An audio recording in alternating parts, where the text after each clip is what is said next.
magie divine, le monde du surnaturel.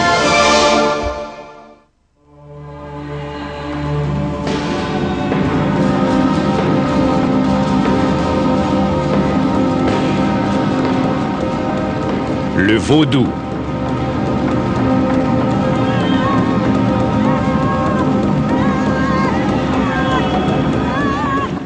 À travers les mythes, les légendes, la littérature et les films, le vaudou ressemble à un cauchemar. Cérémonies secrètes dans la nuit profonde, mauvais sorts et malédictions, démons, royaume des morts vivants, magie noire et zombies. Depuis l'Afrique jusqu'en Haïti, les rites vaudous sont remplis de transes mystiques, de chants et de danses frénétiques. Les serpents sont adorés. La mort est au cœur des préoccupations. Pour la plupart des gens, le vaudou est un monde de ténèbres où des adeptes du diable s'adonnent à des rituels sauvages. En réalité, le vaudou est une religion complexe qui perpétue la tradition et qui apporte le réconfort et la foi à des millions de personnes. Considéré comme de la sorcellerie pratiquée avec ferveur, le vaudou s'est développé en réponse à l'une des plus effroyables oppressions que le monde ait connues. Transporté dans le nouveau monde avec l'esclavage, le vaudou comprend des dieux étranges, des esprits menaçants, des rituels impressionnants et de mystérieuses croyances. On trouve des prêtres et des rois, des esclaves et des zombies.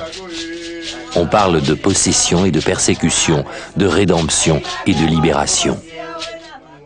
Le vaudou est pratiqué dans le monde entier par environ 40 millions d'adeptes. Haïti est le centre de la culture vaudou. La plupart des Haïtiens sont croyants. Les prêtres ou prêtresses, connus sous le nom de Ougan ou Mambo, possèdent un immense pouvoir.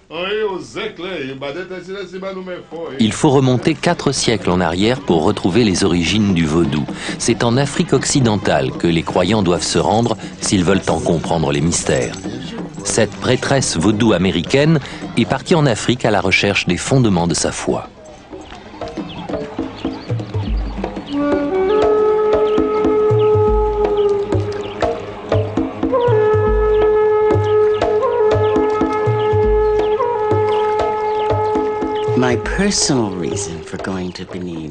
Ma démarche a pour but de retrouver la vraie signification du mot vaudou. J'espère trouver au Bénin les vraies réponses. Qu'est-ce que le vaudou? Pourquoi a-t-il survécu? Le vaudou a subi beaucoup de transformations en Amérique et même en Haïti. Ici, je reviens aux sources pour essayer de connaître le vaudou authentique.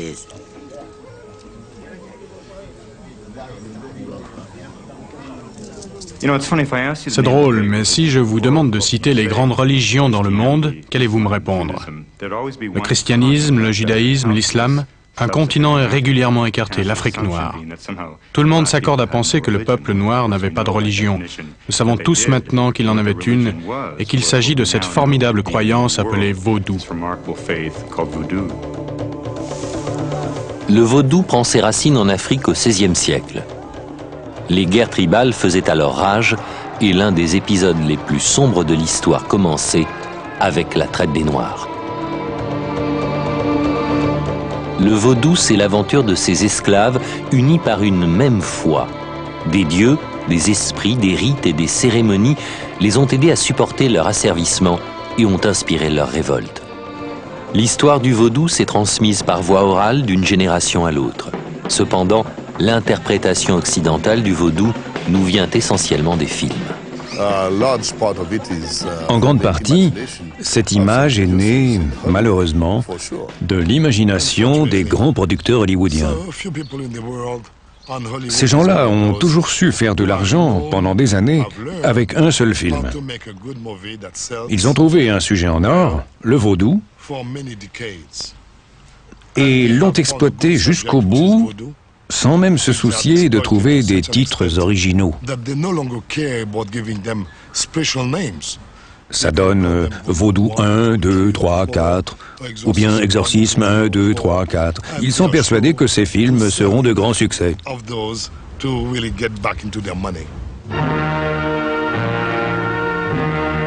À travers le vaudou, Hollywood va créer d'horribles monstres, des créatures de l'enfer, ni mortes ni vivantes, les zombies ou morts-vivants.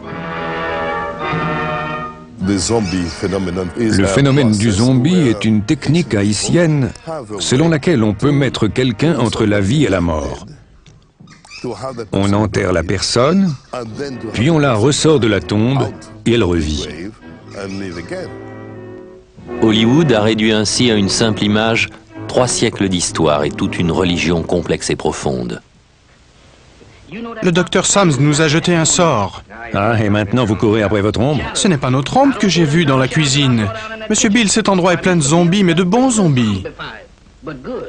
Laisse tomber, Jeff. Il y a peut-être du vrai dans ces histoires de zombies, Bill. Allez, quand un homme est mort, il est mort. Mais s'il est mort et qu'il ne le sait pas? Laisse tomber, Jeff, va te coucher.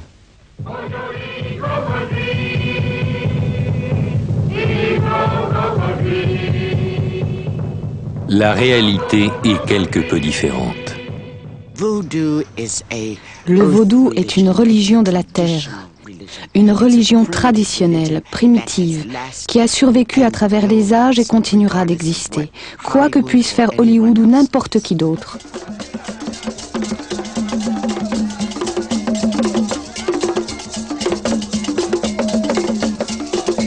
En Afrique occidentale, le mot vaudou signifie Dieu ou esprit.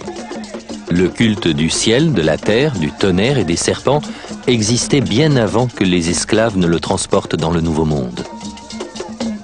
Tout le monde participait à ces anciennes cérémonies.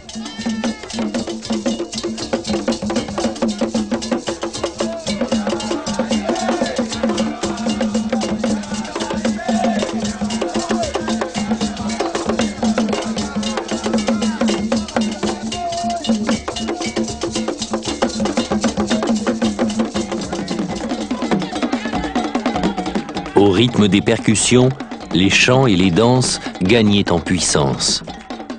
Les adeptes demandaient aux dieux de venir les posséder par l'intermédiaire d'un esprit ou d'un ancêtre. Il y a des centaines d'esprits vaudous. Certains incarnent la nature, d'autres sont des personnages importants du passé.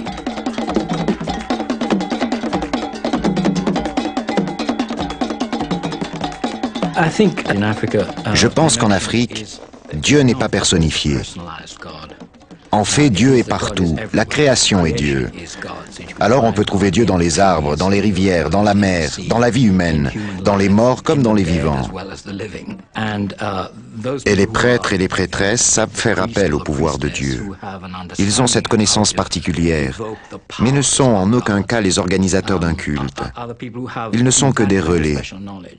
Par leur intermédiaire, la puissance surnaturelle s'adresse à la communauté entière. Of a supernatural power which can be evoked throughout the society as a whole.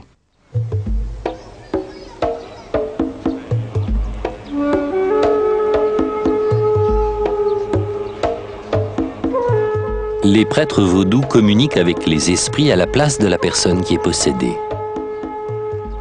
Les esprits vaudous peuvent être bons ou mauvais, pacifiques, violents ou respectueux. L'une ou l'autre face doit forcément prendre le dessus. En n'étant ni bon ni mauvais, on est réduit à rien. On est un zombie.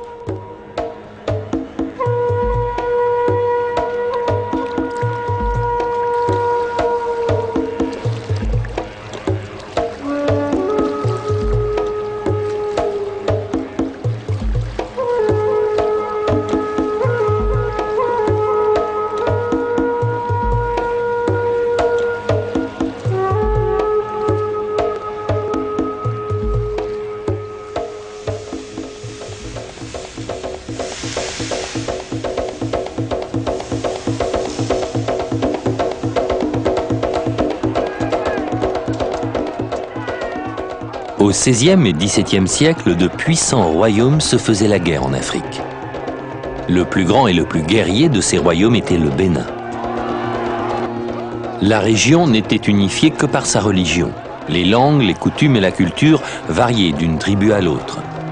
Du Ouida au Dahomey, ces peuples constamment en guerre partageaient les mêmes divinités, les mêmes croyances, les mêmes rituels. Les rois de l'Afrique de l'Ouest régnaient en maître absolu. Ils se servaient du vaudou hérité de leurs ancêtres pour maintenir leur pouvoir.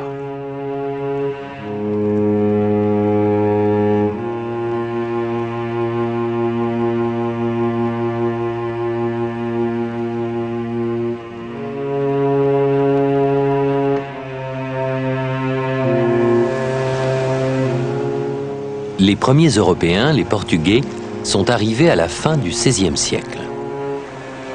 Quelque temps après, les Anglais et les Français sont venus, suivis des Hollandais, des Danois, des Suédois et des Allemands. Ils trouvèrent rapidement une nouvelle activité très lucrative, la traite des esclaves, ainsi qu'un marché inépuisable, le Nouveau Monde.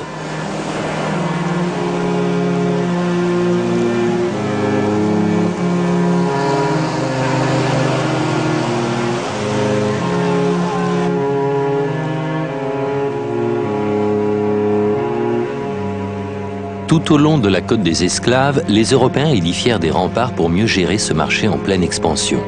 Les esclaves emportèrent avec eux leur foi et leurs rites jusque dans les îles Caraïbes et en Amérique. Les guerres tribales qui permettaient d'acheter des esclaves étaient encouragées par les Européens. Les batailles de jadis prenaient maintenant une nouvelle dimension. Les prisonniers de guerre étaient vendus comme esclaves et les rois faisaient souvent la guerre pour capturer de nouveaux prisonniers.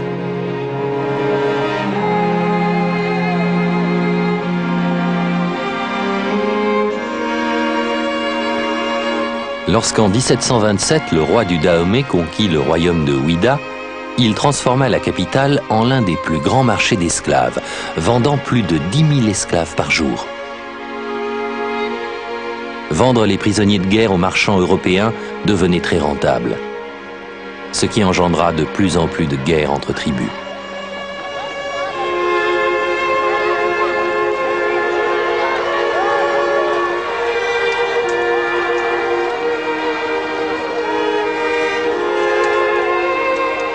Le plus célèbre de ces marchands d'esclaves est Francesco de Souza, à qui on attribua le titre de vice-roi de Ouida. Malgré une vie religieuse austère, cet aventurier brésilien était l'un des hommes les plus riches d'Afrique. Il détenait une grande partie du marché de son bienfaiteur, le roi Guézo. Homme impitoyable et sans scrupules, de Souza expédiait des esclaves aux 4 coins du monde. On a retrouvé une lettre de l'un de ses clients. Cher Francesco, j'ai bien reçu ce jour votre livraison de 230 articles. Je dois malheureusement vous faire part de la perte d'un tiers de la livraison en raison d'une épidémie. J'aimerais connaître votre avis sur la raison pour laquelle les femelles résistent mieux que les mâles. En attendant, les articles ci-dessus vont être vendus au meilleur prix et vous recevrez votre part en gâchettes, canons de fusil et tabac.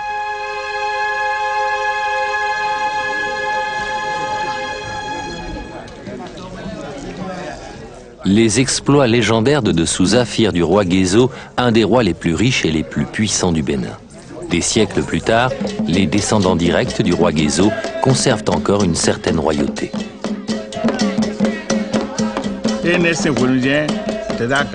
Au temps de mon ancêtre, le roi Guézo, des Européens demandaient parfois de la main-d'œuvre pour leurs plantations en Europe et en Amérique.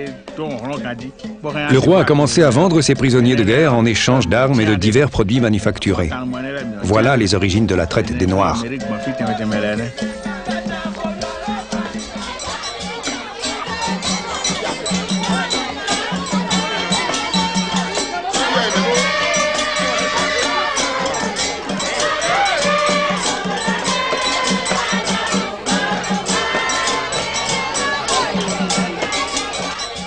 Les rois du Bénin ne sont plus des esclavagistes.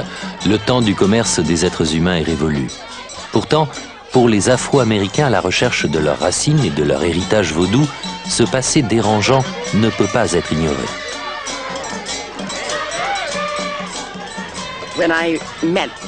Quand j'ai rencontré les marchands d'esclaves, j'ai été choquée de les voir si fiers d'eux-mêmes. Mais sans eux, je ne serais jamais né en Amérique.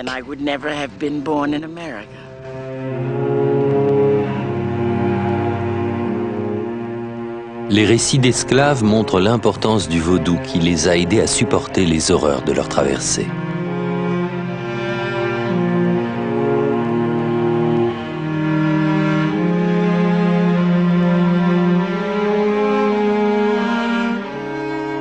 Un jour, des étrangers nous ont capturés.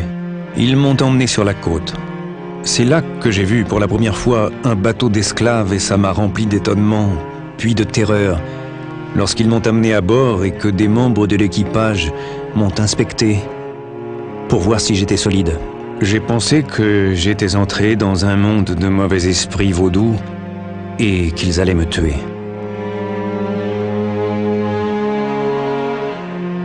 Il y avait quelques hommes noirs avec moi et je leur ai demandé si nous allions être mangés par les affreux hommes blancs, au visage rouge et aux cheveux longs.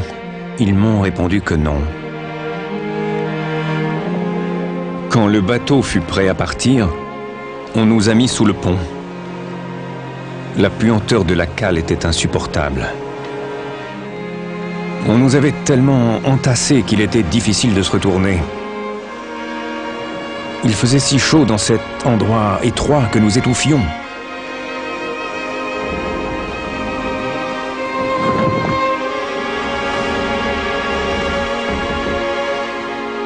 L'air malsain, chargé d'odeurs nauséabondes, provoqua une épidémie dont beaucoup moururent. Ce misérable état était aggravé par le poids des chaînes et la saleté de ce qui servait de toilette.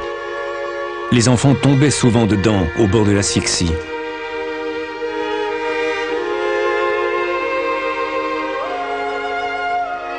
Les cris des femmes et les râles des mourants augmentaient l'horreur de cette situation déjà difficile.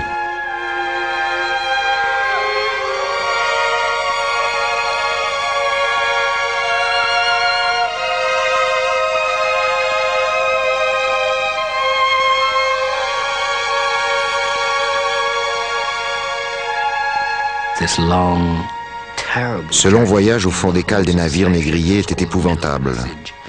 On l'appelait le passage. On l'appelait ainsi parce que cela prenait beaucoup de temps, un peu comme une vie entière, et des milliers en mouraient. Beaucoup se jetaient dans la mer lorsqu'ils comprenaient où ils allaient. Puis c'était l'arrivée dans le nouveau monde. Et on vous mettait en vente. Vous imaginez ça? Un prix affiché au mur. Acheté et vendu comme du bétail. C'est une sorte de mort collective. Il n'y a rien autour de vous qui ressemble à quelque chose que vous connaissez déjà. Rien du tout. Ce n'est pas comme quand on est fait prisonnier par son ennemi. Un grand nombre de ces esclaves avaient été capturés en Afrique, dans l'une de ces guerres tribales. Mais là, c'est très différent, complètement différent. Un monde entièrement inconnu. Alors on peut comprendre le rôle capital que la religion a joué pour les Noirs dans le Nouveau Monde. Avant toute chose, c'était une manière de se souvenir de l'Afrique, le continent d'où ils venaient. La seule manière de dire aux générations suivantes, nous venons d'une autre civilisation. Il existe pour nous une autre vie qui nous appartient autant que celle-ci. Cette religion est devenue l'expression de leur aspiration, de leurs espoirs, de leurs rêves de liberté partout dans le Nouveau Monde.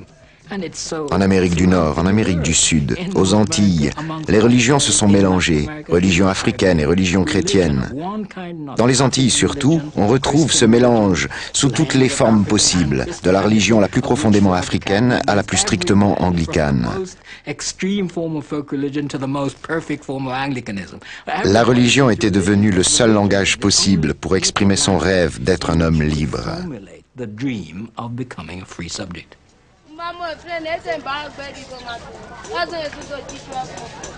La connaissance des rituels vaudous est conservée. Les marchés d'Afrique occidentale regorgent encore des herbes, des poudres et des fétiches nécessaires à l'évocation des dieux et des esprits. À première vue, pour un non-initié, le marché aux fétiches est assez sinistre, plutôt orienté vers la magie noire. Mais toutes ces choses, que ce soit le crâne d'un chien ou d'une tortue, les plumes de poulet, certains os, ne servent pas toujours à faire le mal.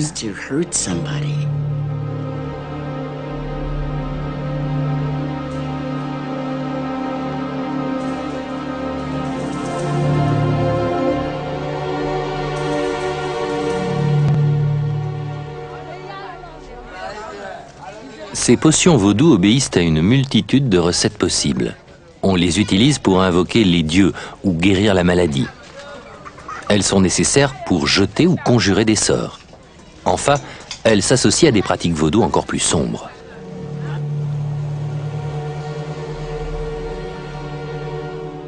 Loin de leur foyer, les esclaves africains n'étaient pas pour autant coupés de leurs croyances vaudou et emportèrent leurs dieux et leurs fétiches à travers l'Atlantique. La colonie espagnole, qui sera baptisée Haïti par les Français, reçut bien plus d'esclaves que partout ailleurs. C'est là que se trouvent les vraies racines du vaudou dans le Nouveau Monde.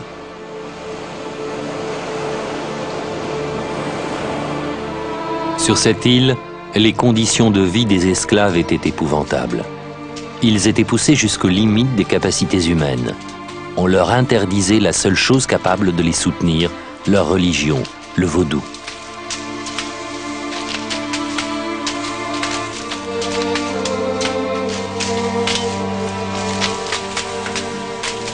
Chaque esclave trouvé avec un fétiche sur lui était jeté en prison, pendu ou fouetté à mort.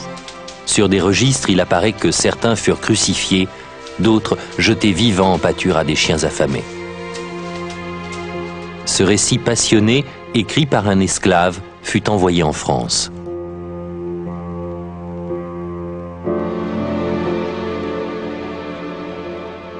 N'ont-ils pas pris des hommes pour les pendre la tête en bas, les noyer dans des sacs, les crucifier sur des poteaux, les enterrer vivants, les broyer dans du mortier? Après les avoir fouettés, n'ont-ils pas laissé les corps vivants sur des fourmilières ou encore rongés par les vers? Ne les ont-ils pas attachés à un pieu dans les marais, puis abandonnés aux moustiques? Ne les ont-ils pas jetés dans des chaudrons de sirop de canne bouillant? N'ont-ils pas mis des hommes et des femmes dans des tonneaux cloués qu'ils ont ensuite roulés dans les précipices? On ne peut même pas imaginer à quel point les conditions de vie sur les plantations étaient terribles. Chaque année, 20 à 25 000 esclaves mouraient des abus les plus ignobles. Il y avait des propriétaires de plantations qui portaient sur eux des marteaux uniquement pour clouer sur les arbres les oreilles coupées des gens qu'ils torturaient au cours de leurs rondes journalières. Durant les 20 dernières années d'existence de la colonie, 300 000 esclaves furent amenés en Haïti, en grande partie à cause du dépeuplement des plantations. Beaucoup d'esclaves sont morts, beaucoup se sont enfuis à l'intérieur de l'île. Là, ils ont formé des bandes de hors-la-loi en se faisant appeler les marrons. C'est ainsi qu'ils ont semé les graines de la première révolte d'esclaves victorieuse en Haïti.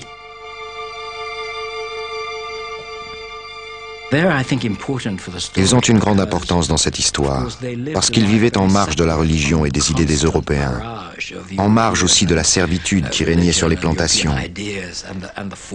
Dans les Antilles, les communautés de nègres marrons étaient des lieux où les coutumes africaines étaient préservées, bien plus que sur les plantations. C'était un peuple indépendant et fier d'avoir renié l'esclavage, fier d'avoir pris la fuite à la recherche de sa liberté. Ils étaient ouvertement en guerre contre les planteurs et le gouvernement colonial.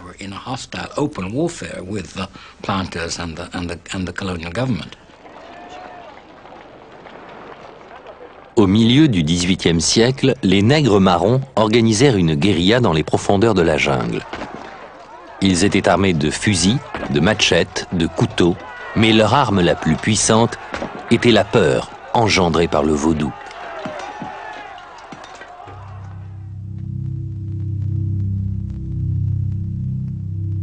Le vaudou est contraire à l'ordre moral, aux institutions républicaines et aux convenances. La commission a arrêté ce qui suit. Les rassemblements vaudous sont strictement interdits. Tout citoyen participant à de telles activités sera arrêté et emprisonné. Les récidivistes seront exécutés. Le vaudou lui-même fut interdit. En fait, si on surprenait une personne participant à un rite vaudou, elle était immédiatement tuée. Cela révolta profondément les esclaves. La foi fut la plus forte. le vaudou devint le cri de ralliement de la révolte des esclaves. La cruauté qui régnait était sans mesure. Elle ne pouvait qu'engendrer une réaction. Le vaudou a permis l'organisation de plusieurs révoltes, dont la plus célèbre est sans doute celle de Makandal.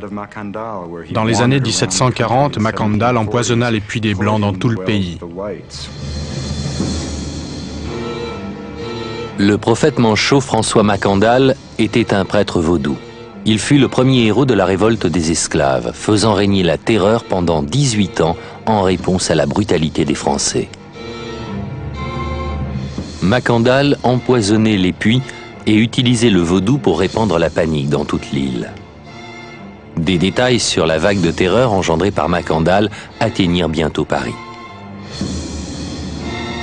Il dirige une école où il enseigne son art diabolique. Il a des adeptes aux quatre coins de la colonie, et la mort est à ses ordres. En 1758, Makandal fut finalement capturé et condamné à mourir sur le bûcher. Dans une prophétie, il annonça qu'aucune autorité blanche ne pourrait le tuer, qu'il se métamorphoserait au moment de sa mort et deviendrait un esprit vaudou. Lors de son exécution publique, le bûcher, envahi par les flammes, s'effondra sous lui. Ses fers se détachèrent et il tomba sur le sol. Les disciples de Makandal furent persuadés que la prophétie s'était réalisée. L'influence du vaudou n'en fut que renforcée et l'autorité de l'Église chrétienne en fut, elle, sérieusement ébranlée. Oui, en vérité, toute l'histoire du vaudou en Haïti n'est faite que de luttes, de batailles. Tous les chrétiens s'étaient rassemblés, les catholiques et les protestants, pour éliminer le vaudou. Les esclaves devaient être baptisés le premier jour de leur arrivée en Haïti. Cela faisait partie du processus de dépersonnalisation. Tout était fait pour réduire l'esclave à la condition animale. Beaucoup de gens pensent qu'il faut voir dans cette affaire une lutte à mort entre le christianisme et le vaudou. Bien sûr, cette lutte a toujours été là. En Haïti, de nos jours, si vous parlez à des prêtres catholiques, et en particulier aux évangélistes, ils considèrent encore qu'ils doivent consacrer leur vie à éradiquer toute trace de ces pratiques païennes et africaines parmi la population.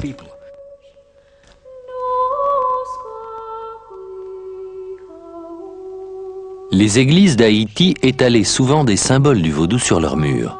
Dans le meilleur des cas, un semblant de paix régnait entre les deux religions. Pourtant, c'est l'Église qui dirigea une campagne de diabolisation du vaudou, l'accusant de magie noire.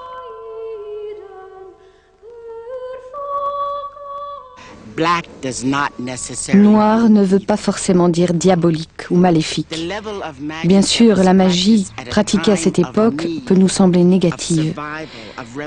Mais en ces temps-là, il s'agissait de survivre, de se révolter, et c'était le seul moyen pour eux de briser leurs chaînes. L'esprit terrifiant du baron Samedi fut une arme redoutable. Le baron Samedi traite avec les morts et s'occupe du cimetière. C'est un personnage important de cette religion où la mort est considérée comme un rite de passage, comme la naissance. Ainsi, le baron Samedi est le grand gardien du cimetière, le lieu de notre dernier repos.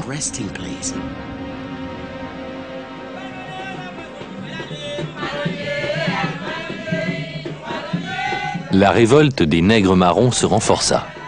Encouragés par le triomphe symbolique de Makandal et armés du spectre menaçant du baron Samedi et de quelques esprits redoutables, la terreur se répandit sur les terres françaises, de même que dans les camps d'esclaves. Le XVIIIe siècle touchait à sa fin. Les révolutions avaient ébranlé l'Amérique du Nord et la France. En Haïti, un nouveau leader fit son apparition parmi les marrons. Boukman était un esclave et un prêtre vaudou au physique imposant et au pouvoir surnaturel. Il invoqua les esprits et prêcha la révolte au cours de réunions secrètes et de cérémonies vaudou.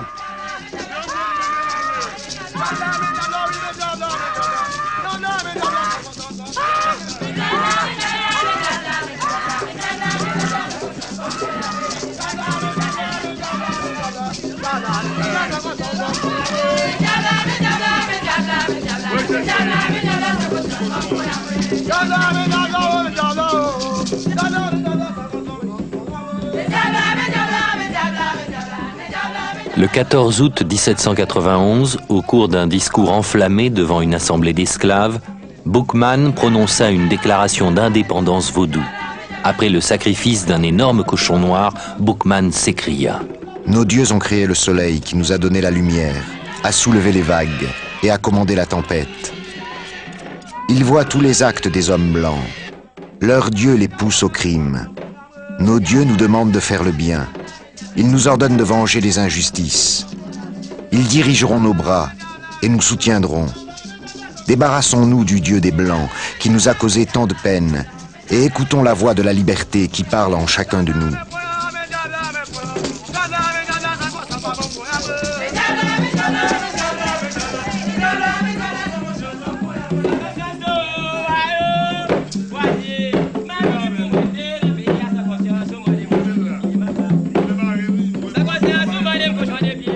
Boukman étudia avec attention les échecs des anciennes révoltes d'esclaves, en particulier celle de Macandal.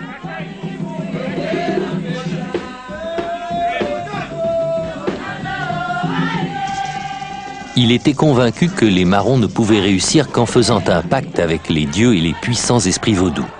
En retour, ceux-ci donneraient la force aux guerriers et jetteraient un mauvais sort sur leurs ennemis. Les partisans de Boukman se lancèrent dans le combat avec une incroyable férocité. Les Français avaient eu tort de sous-estimer la puissance du vaudou. Je crois que ce que les Français ne pouvaient pas vraiment comprendre, c'est qu'ils ne se battaient pas contre des hommes, mais contre des esprits. Et c'est pour ça qu'ils ne pouvaient pas gagner. Les Français croyaient affronter des esclaves avec des bâtons, mal armés ou pas armés du tout. En réalité, chaque homme était en transe. Ils étaient tous possédés. C'était une guerre culturelle entre nos esprits et la technologie occidentale moderne. Je crois que là est la raison de notre immense succès dans cette guerre qui fit tant de bruit dans le monde.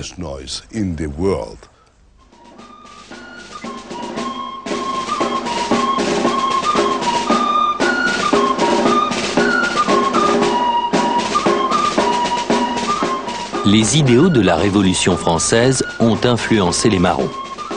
Ils ont vite réalisé que liberté, égalité, fraternité ne s'appliquaient pas à eux. Napoléon, face à l'insurrection des Marrons, envoya un représentant en Haïti chargé d'éradiquer ce qu'il appelait ce dangereux culte vaudou.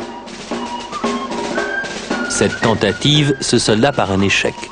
Napoléon envoya plus tard son beau-frère, le général Leclerc, avec une armée et la mission de rétablir l'ordre par tous les moyens. Boukman fut tué dans la bataille acharnée qui suivit. C'est alors que survint le plus grand héros de l'histoire haïtienne, Toussaint Louverture.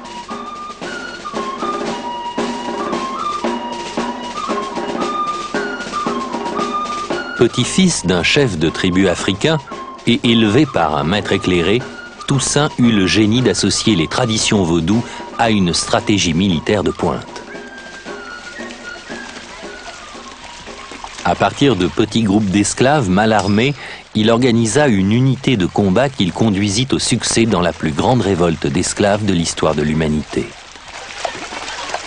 Par une longue marche de village en village, Toussaint créa une armée qui put enfin humilier les Français, vaincre leur armée d'élite et accomplir le rêve de Boukman en les repoussant dans les eaux des Antilles.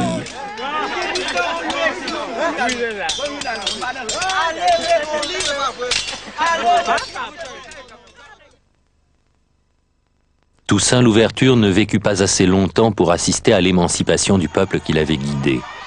En 1802, il fut capturé par les Français et envoyé en France pour y être jugé. L'année suivante, il mourut en prison dans un état pitoyable.